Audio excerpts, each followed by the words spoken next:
Hello, everyone. Welcome to today's episode where we delve into empowering real life stories, forging deeper connections, and finding holistic happiness in our careers and daily lives. It's my absolute pleasure to introduce our guest, Nini, a remarkable force in the realm of remote work and cultural transformation. Nini doesn't believe in confining herself to a box. Instead, she is the member number five on the professional world, weaving together diverse roles to enrich the lives she touches. Her mantra, making connections stronger than Wi Fi. This vision has led her to revolutionize remote work cultures at tech giants like Meta, Google, Dell, Doist, and HubSpot, fostering environments of positivity and fulfillments across the globe. But who exactly is Nini? She is a people's lover at heart, a bridge builder between humans, an advocate for the future of work, and a pioneer in remote work enthusiasm. Nini is also a culture curator, a corporate well-being wizard, and a holistic happiness unicorn, all rolled into one. Her entrepreneurial mindset, coupled with a spiritual soul, drives her to maximize energy, explore potential, and champion authenticity. Nini's contribution includes founding the Work Happiness Project, which aims to bring holistic happiness to remote teams, allowing her to live fuller, connect deeper, and be genuinely happier. She's also the creative mind behind iConnect, the digital detox game, a tool designed to steer people away from screens and towards meaningful human connections. Additionally, she co founded Symboice, a platform empowering employees to take the reins of shaping their company culture. Join us as we discuss with Nini her journey, the impact of her work, and how she continues to inspire a coconut sloping remote life from the beaches of Bali to the rest of the world. Prepare to be inspired by her story, connectivity, and holistic well-being. Hi, Nini. How are you? Wow. Like after this introduction, I'm a solid 10 out of 10. Like I might need to put this as my alarm in the morning. Just and yeah, listen to that for a whole minute before I start my day. Wonderful. Thank This is you. I you. want to hang out This with is that you, person. but Nini, this is you. So yeah, no, it's Wow. I understand what it takes to drive multiple initiatives. Yeah. I empathize with the efforts that it takes. You know, people usually definitely they talk about strategy, processes, streamlining, but it revolves, dealing with humans. And Yeah. humans have their own mindset, their own moods, their own ways of perception and driving this through. I understand the difficulties, Nini. You know, I'm sharing this because I've interacted with you in the past. I've been part of your sessions, and now knowing more from you, I'm really excited to this. So, Nini, my first question here to open this conversation is: how easy or difficult is to manage egos of various people, or how do you do that? I love that you said egos and not humans. I do feel like, I mean, no surprise, but human beings are very complex. So there's no one fits all approach for either any culture, of course, any person you encounter. Like we all shaped by our own experiences, by our own past and triggers and happiness moments. So yeah, it's a colorful, never boring, very exciting journey you're embarking on if you decide to focus on people enthusiasts and yeah, just try to bring more holistic happiness to the workplaces and dealing with people. And yeah, it's extremely individual. I do think, AI helps us a lot in many ways, but in understanding the human complexity, it probably does take another human to also critically consider the emotional component behind it. So, in that sense, I consider myself pretty lucky that this is a job that cannot so easily be replaced by any artificial intelligence because we're Yeah, still outsmarting yeah. AI in terms of complexity. Yeah, but Nidhi, you being into a profession where it's about managing humans, will dive deeper Yeah, in the coming yeah. in this conversation. But have you never encountered people taking undue advantage of your goodness or your kindness? I mean, how do you then manage that? Because that is something I'm sure. I'm just thought of sharing this. Yeah, that's a very good question. I I'm very fortunate to say that I think people respect me as much as I respect myself, and I Hmm. respect myself a lot. So therefore, I do think I'm pretty clear in setting boundaries as well. So I would say I'm open to everyone, but it doesn't mean I let everyone into my bubble. So I do have some sort of, let's call it, an energetic, protective field, and I feel like not everyone actually earns the right to dig through that, not in my professional life and also not in my personal life. And that's helping me very much to, yeah, just be open to meeting everyone, hearing everyone's story, but luckily not really feel like I've been taking advantage of. Once, like actually a few people told me that apparently I have a sixth sense of seeing through people. I don't know if that's true, but because for me it's just common sense, the way I look at people, that this is my perceived reality and I take it as my reality. But it's been working pretty well for the last 30 years to get me through life by believing in the good first, and then, occasionally I think that's part of life, that every now and then you get disappointed by someone. But yeah, I think it's a matter of owning your boundaries and a good communication to make sure you're not being taken advantage of, but still, yeah, approach people with a positive and open mindset. And honestly, I think in the end, it's a reflection of how you approach people, is like how they interact with you. Like if you approach them with no judgment, with like open arms, and in a very genuine way, I at least made the experience that people then also appreciate that and give that back to you. Yeah, yeah. Thank you, Nini, for addressing that. So, networking or building connections in the Yeah, physical realms is, uh, I would say, way lot easier in comparison to the digital realms. So, what are some of the efficient and effective ways of building that human connect?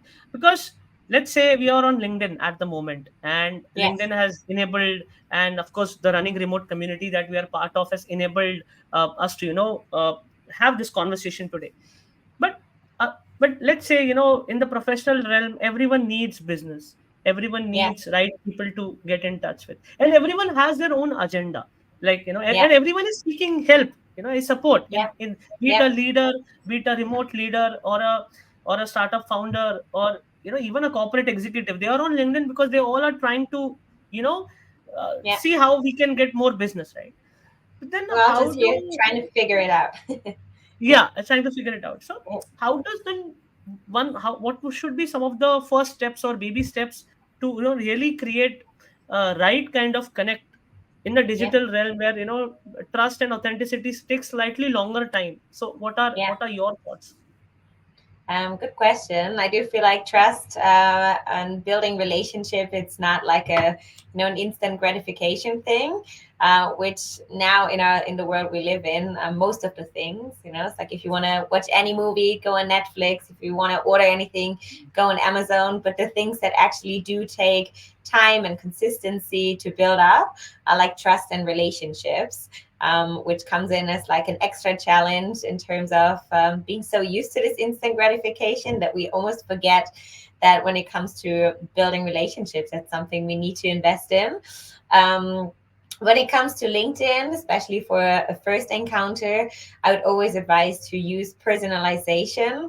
I think it's really focus on the few over the many, like really read people's profile. And if you send them a message, make sure they know it's not a copy and paste that you send to everyone, but it's really like any nugget you can find on their profile that sends them a reminder. It's like, oh, someone actually read my profile. If it's like one word you Hmm. picked up in their bio, if it's maybe you've been to the country they did their exchange semester in, or who knows, like anything you pick up that is kind of a personal nugget is a way of connecting.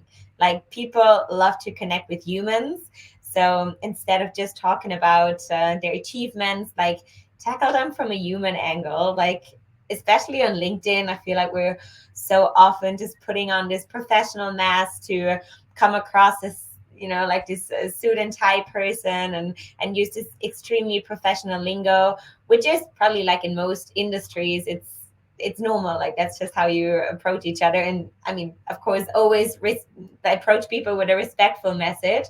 But after all, I think we're all just humans. We come back home to our family, like we watch Netflix, we hang out in sweatpants. Like no one is this corporate person all the way through. So I do think find a way to like personally engage with them is one thing. And the other one that I'd always recommend is focus on providing value instead of wanting to get something out of someone. I feel like it almost becomes this natural protection field when we feel like someone is just messaging us because they want something from us. Then we automatically back up. It's like you haven't earned any right yet to deserve my time or my attention. So yeah, first like make it human, and then also give a little. It's like care about like a genuine human connection. Like make it genuine and not just this copy and paste. I need help me stranger. Like we're all of course wanting to help, but we're more likely to help people that we actually like, and people who make us feel good in their presence. And I do think 200 letters on a first LinkedIn request message are already enough to create something meaningful, to connect some sort of personal connection nugget that then can set the yeah first stepping stone to build up trust and relationship. Yeah, yeah. Thank you, Nini. That really is a very, very insightful and strategic and a human level step that one must Yeah, take is to write 200 lines and go through the yeah, profile, read through, and then send your message. Thank you for sharing that. Really, when we talk about remote teams, what are some of the common, let's say, mistakes or myths that, or rather blind spots that yeah, you have observed, are still not being addressed? Though there are efforts being taken, there are yeah, remote leaders, remote influencers who are talking about it on LinkedIn. But from an implementation standpoint, yeah. things may or may not be happening. So, what are your observations and insights? Yeah. I mean, of course, I'm very biased as, let's say, a specialist for culture and team building. So my focus is definitely on that end. I reckon there are many more like issues that need to be tackled. What But is your sixth sense telling you about this? yeah, What- my sixth sense, looking through the realm yeah, of yeah, all yeah, companies and all issues going on. Um, is telling me that employee engagement and building meaningful connections is, especially like in the remote context, probably like the biggest challenge. Especially for companies who initially, I mean, everyone starts as a startup, but if they grow quickly, I think their first focus is to keep the platform, to keep the business, to keep that all up and alive and rolling. But the first thing they actually neglect as they're growing quickly is culture. It's like when you scale up from like 10 people where everybody still knows each other, like kind of, had some sort of personal interaction with everyone in the team. And then suddenly you're like 30, 40, 50 people in a remote team. You actually don't have the time to engage and get to know everyone individually. And then it becomes a bit anonymous. And therefore, yeah, corporate culture becomes more disposable. You become like less attached to the company, and in the end, like it just feels like you could log into any Slack or Teams or whatever channel from the comfort of your home, but you don't feel this connection to belonging to something bigger, or feeling like you're part of this corporate family. And I think that's a very, very crucial point when you manage to build up from a startup to like scale up to hopefully at one point a global player, to really manage this shift, to yeah keep everyone engaged and motivated. Because otherwise in the end it comes back to high turnover costs, and like spending a lot of money on training new employees, like paying for like recruitment, training, onboarding, all of that, when you cannot find a way to make people stay. So I think, yeah, in order to navigate that, focus on finding meaningful ways to get your employees engaged in the long run and from day one. Like start with a strategic and powerful onboarding to get them motivated, to get them Yeah. excited to work and stay with your company, and then not just do that as like a first to nail your first impression, but actually come up with like sustainable long-term solutions to boost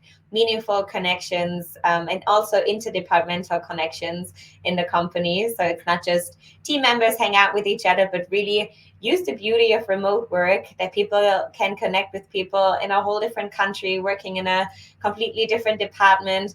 They might never cross path in a physical office, but working remotely actually gives them the opportunity to meet other people working for the same company who might share the same interests, have the same hobbies, but they connect like on a personal level and not necessarily because they're part of the same marketing team. Yeah. Yeah. I think, is my observation correct? Okay, I'm just sharing Yeah, this based on my understanding of uh, remote organizations or hybrid organizations, for that matter, normal organizations as well. yeah, Is that most of the times the decision makers or the leaders or the CEOs or the founders or the HR heads, they want to get the best of the best, solutions yeah. for team Because engagement and building the right yeah, culture. yeah, But then, they do not want to do it for themselves. They just want to be yeah, implemented for the team. yeah, Okay. yeah, So how will then the real, let's say, transformation happen? Because unless they feel through it, they go through the efforts by themselves. How yeah, is things going to happen? So this is my observation. But please yeah, correct me if this is case. This is true in, let's say, in your where you have contributed in the past. Have you observed that? yeah. Yeah, well, that's I think one of the biggest challenges is that like leaders trying to outsource that and be like, well, let HR people, employee experience manager, whoever is in charge, like take care of that. But I think in order to implement that genuinely and authentically in a company, leaders have to walk their talk, and you really can tell like the most successful company cultures, and those with the lowest turnover rates, they actually have the most incredible CEOs who just really walk their talk. Like look at Richard Branson, look at mind me his name, but like the Doist CEO, for instance, like they're being part of the team just as much as everyone else. Like Yeah, they join the yeah, parties, they like they really walk their talk, and I think that's kind of like a vibe of authenticity that's being perceived by yeah, everyone working for their company. So then, of course, you're more motivated, you're more driven to you want that CEO to be successful. It's like in the end, yeah, when you go to work, what you're doing is like you trade your time for money. And you can basically find that in any job, but it takes a very special leader and very special company to actually get you excited to rock up to work, to like spend 8 hours, which is two-thirds of your waking time every single day, to work for someone else's dream, because that's what we're yeah, doing when we work for someone else. You help someone else accomplish their dream, and that's the reason why a lot of people like start their own thing, because they get upset with like toxic work environments and they feel like they're not being seen, being appreciated. But if you flip the switch and actually make someone feel seen, make someone feel empowered in a holistic way, they want to work for you, they want to make sure that the company is successful, and they cheer for you on the front line and like wanting you to be the most successful company because they feel like they've been well taken care of. And yeah, I think it's like not just a nice to have, it's actually a must have in order to have like a thriving company. It's the people, like the people who shake the boat. Yeah. yeah. Uh, something comes to my mind, slightly it could be out of context, but I just wanted No to worries. hear from you. Last year and this year, we have seen so many layoffs happening, Yeah, and layoffs are happening, let's say, even in organizations, they have which have strong cultures, yeah, and strong, way of managing people. Of course, one aspect I understand, let's say, business not being generated, I mean, companies going at loss. That's of course the core reason. yeah. But how can the right culture or the right planning in terms of, um, when the team is there, how Yeah, through fostering right connections, fostering yeah, right strategies, these things can be avoided. I just want your perspective, because yeah, there can be so many yeah. things, but what's your take on this? I think it already starts with the hiring process. So people should, in my opinion, should hire based on a culture fit, not just on a skill set fit. And there's this really cool HR platform called Gifted. Actually met the founders last year at the Running Remote conference. Cheers to them, Robert and Blaja. That the name is correct, my pronunciation. But yeah, it's an incredible platform where you can actually like put in like your company values, your mission, vision, and then find people who actually genuinely align with your vision. So it's not just, as I just said, like any job that pays the bills will do. Like it really is, yeah, based on like how much do you burn for what we're doing. Like if it's a company that works in sustainability, it's like, are people who work for us like walking their talk? Are they caring about nature? Are they caring about the environment? Or when it comes to like with remote first mindset, I think to some extent we all enjoy flexibility, but it's not meant for everyone. Like some people, they actually like to go to the office, they need a structure, like all of that. So I think if you already make like a strategic selection on your hiring process, you actually don't have to deal with so many layers, because then you make sure you actually hire people who are aligned with your company's mission, vision, values, who know what they set themselves up for. So that's part one. Second, I would always recommend everyone to get like a setup documentary of a culture playbook. So people who like sort of like during the onboarding process, they actually get to read the cultural playbook, and this is like this is how we do meetings, this is our communication style in Slack, this is how we communicate async, kind of like a list of expectations, explanations, and then also like employee benefits. Who's really good at that is Doist. So Doist and also GitLab. I think they have their culture playbooks and their whole like documentary publicly available. So they're very transparent. And yeah, this is like a perfect guideline to also make sure that new employees know exactly what they set themselves up for. They know what's expected from them. They don't always have to ask or feel stupid to ask someone, because they can just refer to the playbook. And yeah, also they don't take things personal. It's like when there's a concrete guideline on what's expected, if you want a pay raise, if you want a promotion, like you can just check in the playbook if you match these conditions or you don't. So it also lowers like discrimination and like feeling devalued, because you can always just check with like very objective guidelines.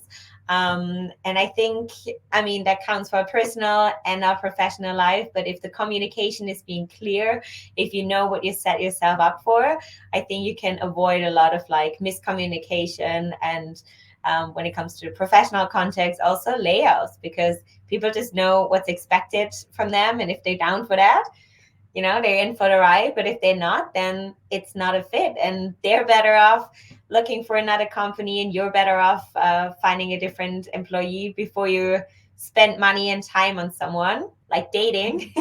Actually, Yeah, imagine it like dating, just put yeah, out what yeah, you're looking for to avoid any miscommunication. I think there are yeah. actually a lot of similarities between the way we approach our romantic life and our professional life. Yeah, yeah. No, no, no. Thank you. I mean, I also strongly believe that, of course, there's a strong overlap between how you are as a person and Mhm. how are, expressing yourself Yeah, in your yeah, professional engagement. I think more than 80% is how I see. It's just that yeah, there are some decision making or some, structural yeah, areas where, you'll have to kind of shift your thought process, but otherwise, you're more or yeah, less the same, isn't it? yeah, exactly. That's why I do the work happiness project. Yeah, Because I think yeah, that's yeah, what I'm better at than yeah, being a yeah, like business asshole. Yeah. yeah. Nini, you have been working on three different, let's say projects, Yeah, or three different. babies. You have three different Yeah, babies in yeah, terms of your, how you are expressing yourself professionally. It yeah, would be great to get an insight into all of yeah. these three Of projects, course. and I would love to know that. Yeah. So I always describe myself as like a mother of three. And then for two babies, I have co parents. And for one, I'm a single mom. But they're all business babies. Actually, I don't have any children myself yet. I mean, the main reason we're talking today is the Work Happiness Project. And that's my single mother baby. So the Work Happiness Project is team building and culture building, mostly for remote companies with a focus on holistic well-being. So the concept is really to bring more fulfillment, more meaningful connections, and more happiness to the workplaces. And yeah, start with the individuals working for the company and make sure it comes from the inside out. So the idea is really to supercharge their batteries from the inside out so they can come to work as their most energetic, their most radiant, and therefore also their most productive selves. And my approach is called edutainment. So I always love to blend education with entertainment to make sure it's corporate friendly and light, but also really touches them on like a personal level to, yeah, make some minor or major changes, especially in their mindset and little habits to implement on a daily basis. Ranging from a 12-step bucket list workshop to learn how to communicate, actually get to know your own communication type, how to have more fun, how to be more vulnerable, a whole spectrum that all falls under three core pillars that are live fuller, connect deeper, and be happier. So yeah, it's like a broad spectrum of personal slash professional development workshops that you can do as a team to learn more about each other, but also, of course, implement that in your personal life to thrive in all areas of your life. That's kind of Yeah. the concept behind it. So, Nini, I just wanted to understand, Yeah, that, workshops, ice-breaking sessions, yeah, uh, fostering relationships amongst the team is very critical. And I think let me just share a data point. yeah, In the top five reasons why businesses succeed, the second number reason is team, and after yeah, timing, and the funding comes at number five. Okay, yeah, now interventions like these are very very critical. yeah, What are your thoughts on uh, you know going one step beyond this, and also ensuring that from a DNA level, okay, yeah, from a DNA level, yes, we are getting people together at one place. Yes, we are doing that. Yes, we are making that those 2 hours, yeah, that you are spending with the team, yeah, and your contemporary spending with the team definitely creates impact. But then yeah, organizations, what is the follow up on that? Yes, we yeah, connected. What is the follow up on that? Is yeah, it really part of the bigger strategy? Sometimes yeah, I feel, because I know a lot of folks, at various they are engaged in various learning and development interventions, and this is their plight. This is, they say that, yeah, what, yes, we have these engagements, but then that's part of the checklist. They're yeah, not trying to put it in that DNA level. So yeah. what are your thoughts there? Can I just like verify, is that Please. when they come together in person or also when they do like online sessions So it to could be in connect? anything. It's just that, Yeah, as a professional, as a yeah, happiness expert, as a culture yeah, expert, you are having that intervention, and let's say those 2 hours, they yeah, connect well, they engage yeah, well, and yeah, of course, the job is well done. But yeah, then from the organization side, yeah, there is a, okay, now you have yeah, done something to connect them better. yeah, How are you tracking that progress? yeah, That sometimes I yeah, feel is missing from the organizations, yeah, and it's not because they do yeah, not want to do it, maybe because they are busy in various activities. But then yeah, that, I feel, if the tracking is done well, then they Yeah. can see the impact from ROI, or return on Yeah. investment perspective. Yeah. So what are your thoughts? It would Yeah. be great if you share some of the challenges that you Yeah. experience yourself, and maybe some of Yeah. the perspective shift that you would like to share with the Yeah. organizations, that what, these interventions are just the beginning. They Yeah. have to somewhere weave it with the main, let's say, Yeah. organization goal. So yeah. Yeah. Yeah, no, it's a very good point that you're making here, because I feel like that's indeed what does happen to a lot of companies and cultures, that they think, it's like, now we created something for team building. So now everyone is like holding hands, dancing in a circle, and we'll be best friends happily ever after. But that's not quite how connections are being formed.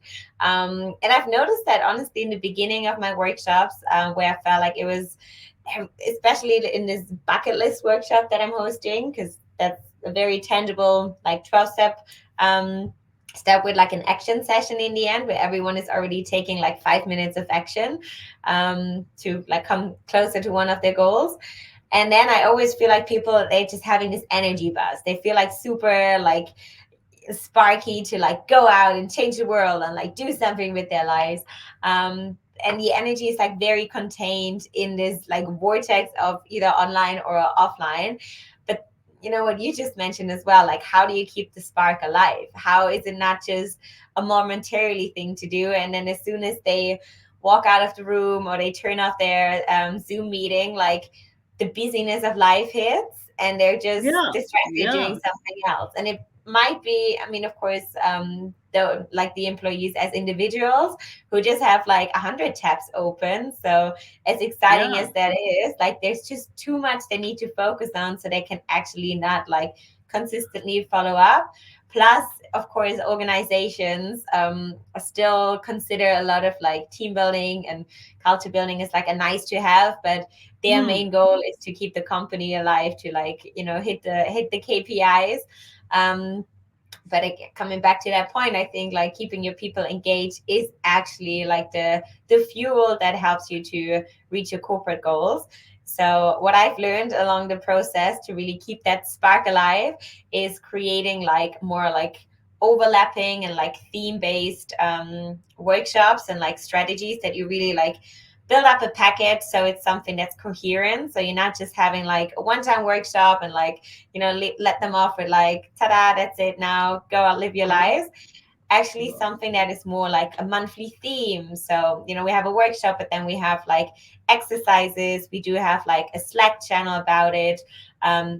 Just keep on building on this bucket list workshop for now. But if you have like the Slack channel, we can have accountability check-ins like once a week. It's like, what is something you've been working on, finding accountability buddies within the team, sharing like updates when they tick something off their list, or something ongoing. Or when it comes to the vulnerability workshops, it's like, we I'm big on like creating like non-work related sure, sure, Slack sure, sure. channels, Yeah, or yeah. team specific Slack channels, where I join as well as like a facilitator to keep the conversations alive, to like keep them on track, and then link it to like the next theme of the month. So it's something like more coherent, more holistic.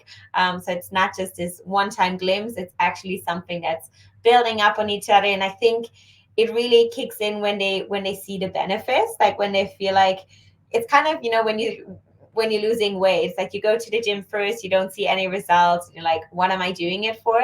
But the second you start seeing results, you actually get like, you get this kick, you get this hype, and it's like, well, it's actually working, it's changing my life for the better.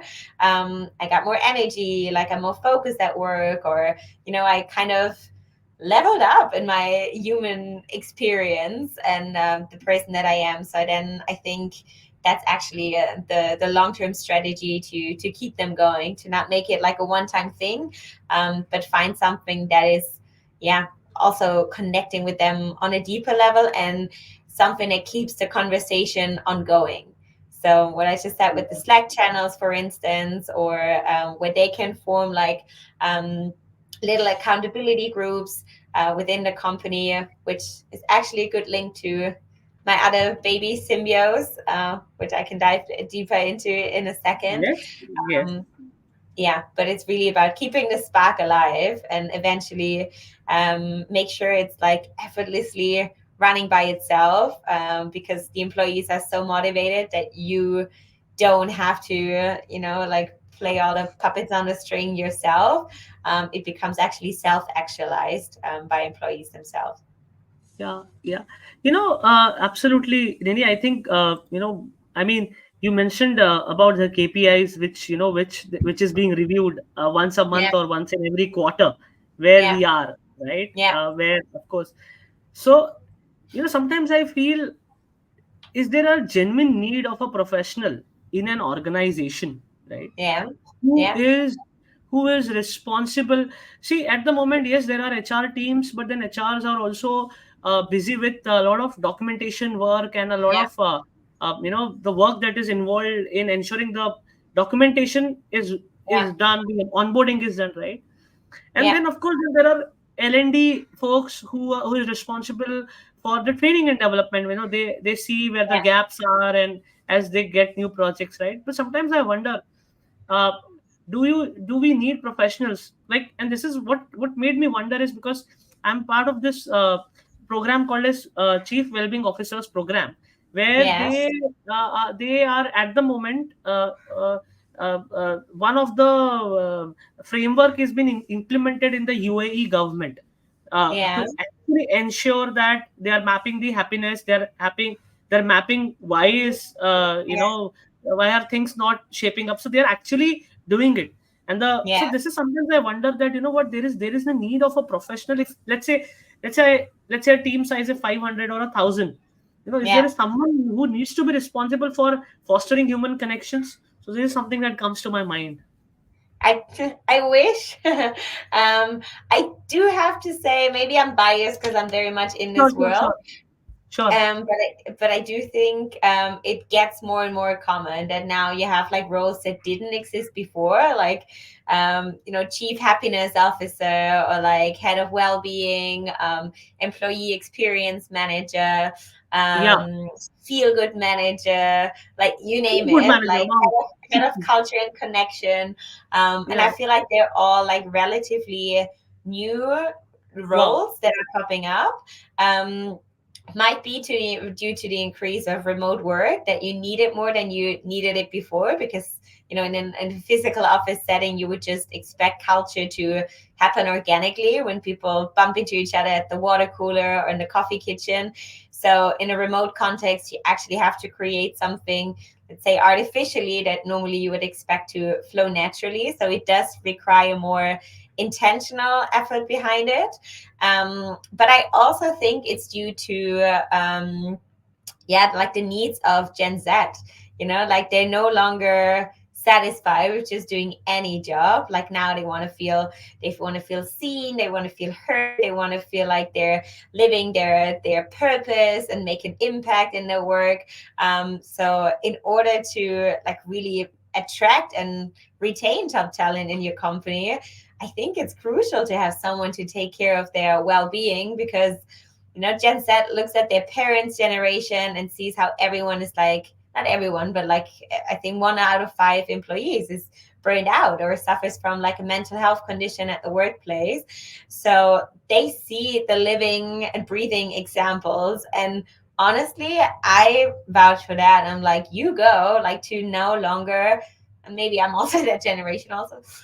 But yeah, they just, own their boundaries, and they don't, let's say, let companies mess around with their mental health. So they're being pretty clear on their boundaries to not do 5 days a week. They want 4 days work weeks. They want flexibility. They want employee benefits. They want like part-time remotely, or ideally like fully remote. Ideally get a snack package once a month. Like that's way too much for like one HR person to handle. So you Yeah. actually need Yeah. a proper role to take care of that. And I think if you do the math, it eventually adds up that it's cheaper to hire someone full time to take care of your employees' well being, their mental health, their connection, instead of wasting money. I think it's about read a study that says it's almost up to 378 hours that companies pay per employee per year, that they're showing up to work but actually not being fully present. So they only deliver like 50% of their productivity levels because mentally they're absent. Like they're not there. They're not like, they're just killing time, they're being present, but they actually don't really create any output. So considering how much money like companies lose by having unengaged and unfulfilled employees, they're actually better off adding an extra full-time role to keep the vibes alive and make sure people who show up to work actually getting their best possible work done. Thank you, Nini. This reminds me of your another baby, that Yeah, is Symbiosis, if I pronounce yeah, it correctly. symbiosis, You yeah, know, yeah, yeah. So I think it has to do something with the company culture, but I would love to know more about you. You know yeah, how yeah. it is shaping up. Yeah. Yeah. So basically, Symbio's is a co-parent baby, and that kind of really stems from the same intention behind the Work Happiness Project, to bring like more human being to the human doings. And as I cannot multiply myself in terms of hosting more workshops, I co-founded Symbios with my business partner in France. And yeah, this is pretty much a do it yourself culture building and employee driven Skillshare platform, which is also AI infused. So it's on top of all the current trends going on at the moment. And it basically works like an, I would say, meetup or Airbnb experience for companies. So you as a company can create your own profile, and then every employee gets access to the platform, and they can basically create their own workshops. They can set up accountability challenges. They can set up events, and yeah, basically show their hidden talents, like connect based on shared interests instead of departments. So anyone who has, like, let's say, meditation teacher certificate can host like a weekly meditation session for the team. Someone might be good with taxes or AI prompts, and they can host a workshop and share it with other people. So it's all about, yeah, helping employees to shine their light, to be seen as like the human being that they are, and like fully express themselves, and therefore like shape a very unique company culture that it's kind of a colorful representation and a rainbow of the unique superpowers of your own workforce, instead of just getting like an external facilitator on. It's like use the power within your own workforce and showcase their talents, like give them a stage to be seen and heard. And yeah, it's a super powerful like connection tool. And that's also addressing the issue we just talked about in terms of how can you make it ongoing. Like this is a beautiful way to, keep them engaged on the long term, to have something to bring them together. And if everyone just gives a little something, comes up with, let's say, a beach cleanup or a 10,000 steps a day challenge, and has like accountability buddies within the team, like it sparks their productivity, it gets them motivated, and it gets them yeah, to learn more, to get things done, and become a better version of themselves. Yeah. Wow, Nini, I think everything is so well thought through. Thank you for sharing this. And I think a lot of, let's say, a lot of people complain about, spending too much time on screen, and Yeah. of course, the benefits comes the, their own set of challenges. Yeah. And I think one of the initiatives that you also have is digital detox. So it would Yeah. be great if you could, Same baby. share. Yeah. Yeah. I think that's the last one in order to introduce all my children. So that actually goes back to my master's studies already. So I did write my master thesis on digital detox. I studied Wow. communication at the University of Amsterdam, and my master thesis was actually about fubbing. That's phone snubbing, and the thesis was fubbing when touch screens make us lose touch. So fubbing True. is True. I've always been one for like puns and playing around with like words. So it's always been my guilty pleasure. So basically, fubbing is when you're neglecting the presence of the offline person in front of you because you're engaging with a tech device, like maybe your laptop or your phone. But basically, what you're doing when you're fubbing is giving the person in front of you the impression that whatever is going on your tech device is more interesting than what they have to share with you. And then during my thesis, I was analyzing how that impacts like confidence, trust, intimacy, bonding, connection, who's more prone to do it, who's more prone to feel affected by it. Um, and yeah, as I was doing my research and kind of realized that what is apparently like a norm in today's society is actually extremely detrimental effects on like human connection. And then I wanted to start a little revolution and be like, it's so easy to just put your phone down, but like it just became so normal that the phone is on the table when we're in a restaurant. Like we always have like a third person dining with us, like whoever pops up on a message is like sitting on the table with us. So yeah, in my order to in my mission to make a counter movement, I actually started giving talks about my thesis, and yeah, just writing articles to make sure it's more than just a thesis, and started off with that. And it wasn't until I went backpacking and traveling by myself and my phone got stolen, ironically. I mean, I'm a bit of a woo woo girl, so I do think in the end, if you talk so much about digital detox, it was like the universe sending me a sign is like, now let's see how well you can do without technology. Hmm. And yeah, I wouldn't want to miss my phone again, but it was incredible in terms of creating human connections and like talking to people in a bus, asking for the way, like getting lost in a deep conversation in hostels instead of sitting in the Wi-Fi area, and having some really good conversations. So when I came back, yeah, just put one on one together and it's like, I need better questions to make sure you're not having the mundane small talk of where you're from, like where you're going next. Plus, also find a way to integrate this component of getting off our phones. So, besides hosting workshops around digital detox, I actually created the solution because I'm not one to talk about problems all the time without actually having a solution to offer. So I created a digital detox icebreaker game that is called I Connect Stronger Than Wi-Fi. And it's yeah, a conversation sparking a card game in 6 connection levels. So the higher the Wi-Fi bound the card, the deeper is the level of the question, and the stronger is the connection.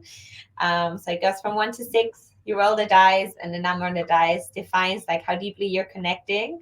And yeah, this is my little contribution to make real people more exciting than social media and phones. So they get so immersed in a conversation that they actually forget their phone exists. And yeah, I'm very happy I found like an amazing co-founder for that. I connect is in I think 21 countries since this week. We added Serbia.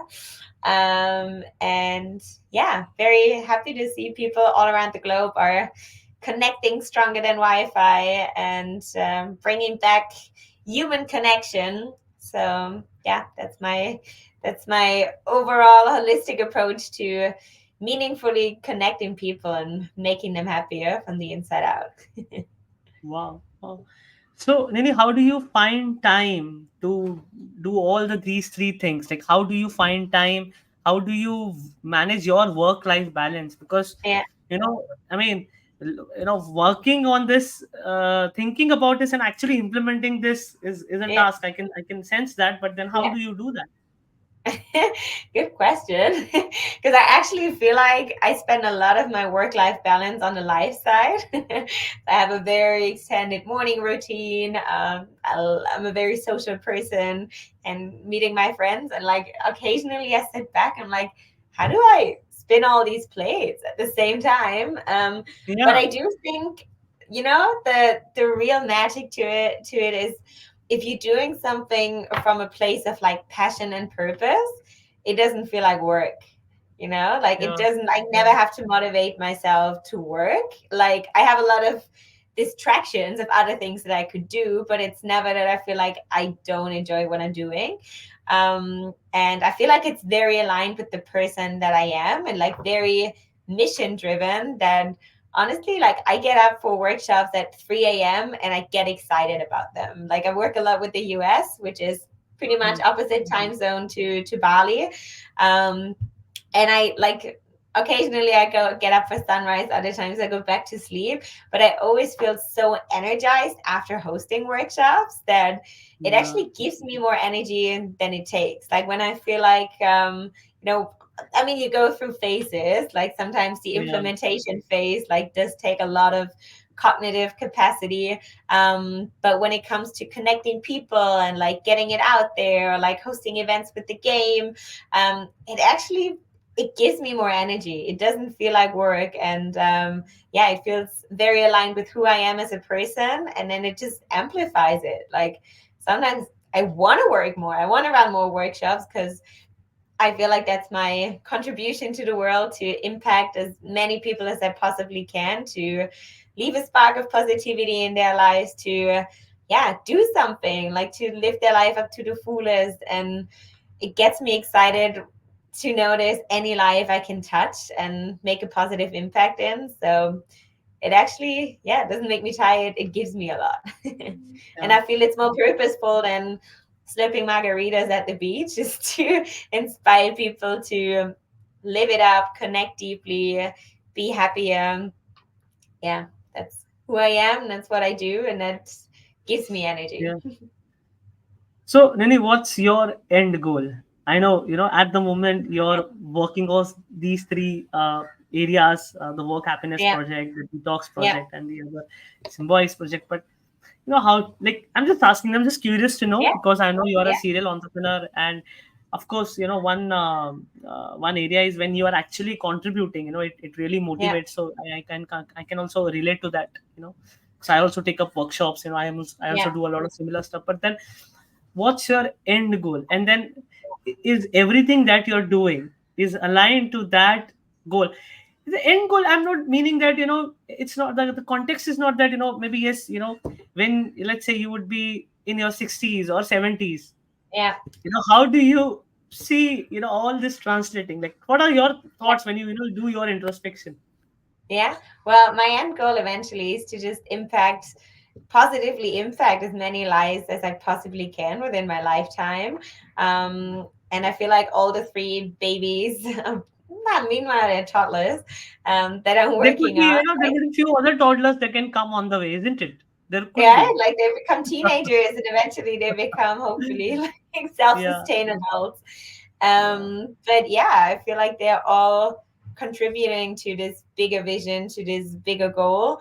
Of course, occasionally you need to like fine tune, reinvent yourself, but I feel like it's always like very aligned with the overall mission to, yeah, just leave a spark of positivity and touch as many lives as I possibly can. And yeah, that's how I measure my success.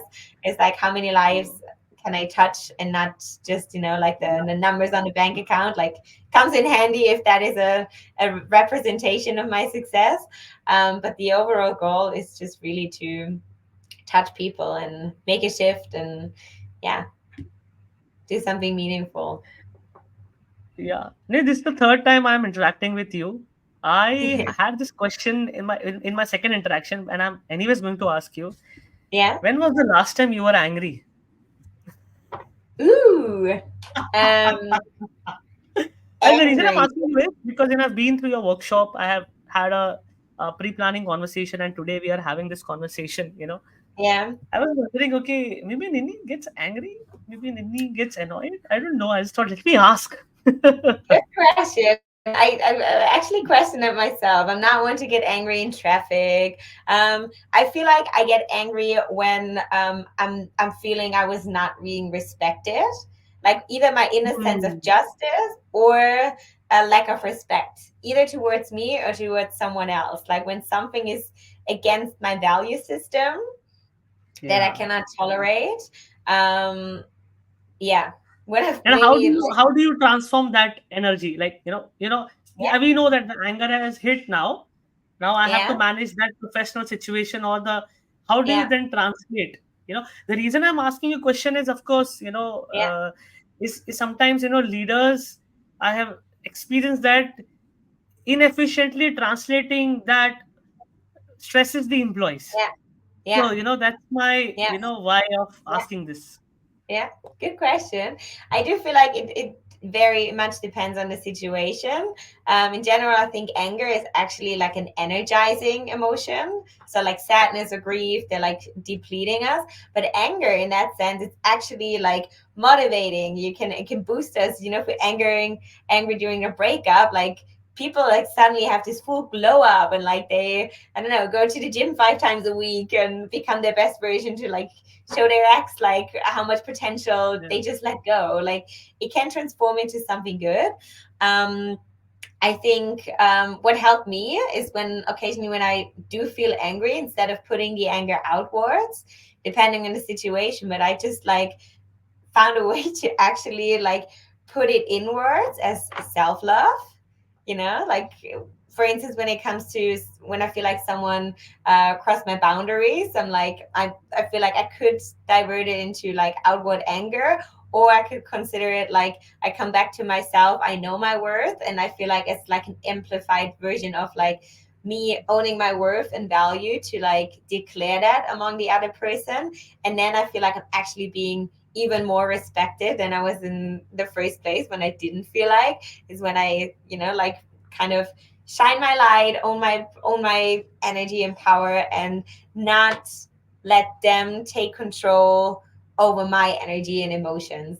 I feel like find a way to transform this uplifting energy that anger has, like this energizing component, and transform it, because in the end, energy is like or like emotion is energy in motion. So just, there's always the same amount of energy, but we just have to yeah, transform it into like a different state, and use it in our service and instead of against us.